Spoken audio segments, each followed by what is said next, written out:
One cause of the civil war in Syria is related to the Arab Spring at the time, because Syria is not a democratic country. When this wave of unrest hit Syria, some people started to resist the government. Slowly, a civil war broke out.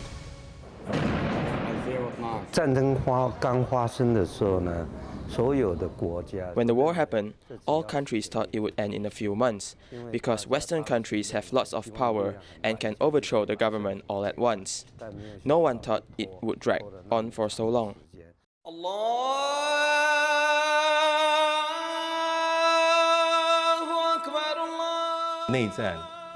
The civil war lasted for 8 years, and it has caused, since the end of World War II, the biggest wave of refugee migration in history. At its peak, Syria saw nearly 4 million people become stateless refugees. The involvement of various countries has complicated the confrontation between the Syrian government and revolutionaries. In fact, their current civil war is a proxy war. It is not just Syrians fighting each other, but there are powerful forces behind both sides. The so-called proxy war is a confrontation between powerful countries within Syria. The biggest supporter of the current Syrian regime, led by President Assad, is Russia, the Islamic Shiite sect in Iran, and Lebanon's Hezbollah. The Free Syrian Army fighting the Syrian government is backed by the United States and the Arab League and Gulf states, which are a Sunni sect. Also, the Organization of Islamic Cooperation, composed of 57 countries.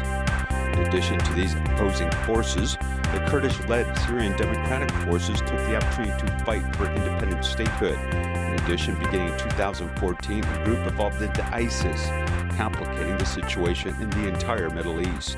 There are so many forces happening together in Syria. So although the current war situation is relatively stable, the situation in Syria is still very bad. The land that Assad government controlled is still very limited. 记者现在所在的位置是约旦跟叙利亚的边境，在我后方 Where I'm standing is the border between Jordan and Syria. What I can see behind is the formal gate on the Jordanian-Syrian border. Syrian refugees could not pass through this after the civil war broke out in 2011. They must cross the mountains and the desert to enter Jordan. The Jordan army, they take care of them. They count them and they know the names. Then after that, they will go to the camps. The UNHCR came to Amman, the capital of Jordan, which is the first stop for Syrians to report after fleeing their hometown.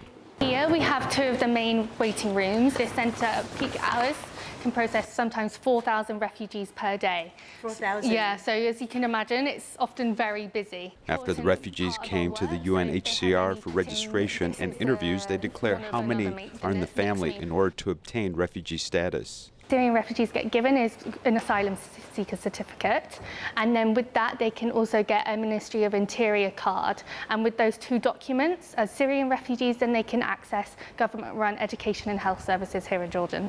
They then have to update their asylum seeker certificate and come and re-register on a yearly basis. So for instance, if they have any new children or babies, then they will then get registered as part of that process.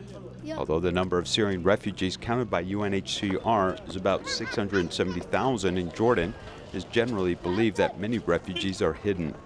After the Syrian war, the surrounding countries, for example, Turkey, Lebanon, and Jordan, probably took in 1 to 2 million refugees. In Jordan, they probably accepted 1 million refugees. But Jordan is actually a small country. It is only 2.47 times the size of Taiwan, with a population of only 6 million. It's also one of the few Middle Eastern countries that do not produce oil. It's not a rich country, so how can it accept so many Syrian refugees, which are equivalent to 1/10 of the population of their own country? First of all, the public is more open and has a greater degree of acceptance. Second is that with surrounding countries, they adopt a good neighbor policy. The other one is that in Jordan, they have a family concept and recognize mutual marriage. So in the turmoil of this Arab Spring, they adopt a more conservative attitude. Geographically, Jordan is the only way for Syrians in the north to pass through on the way to the holy city of Mecca. The long-standing friendship of the brotherly state has made Jordan a destination for Syrian refugees.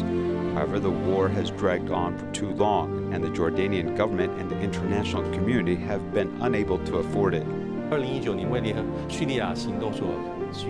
In 2019, UN Joint Action for Syria hoped to raise about $600 million, which is very inadequate. But so far, only 15% raised, meaning 80% has not been raised. When the international aid organization support reduces, the situation for Syrian refugees will be even more difficult. The road to return home is far away and as complicated as the peace process in the Middle East.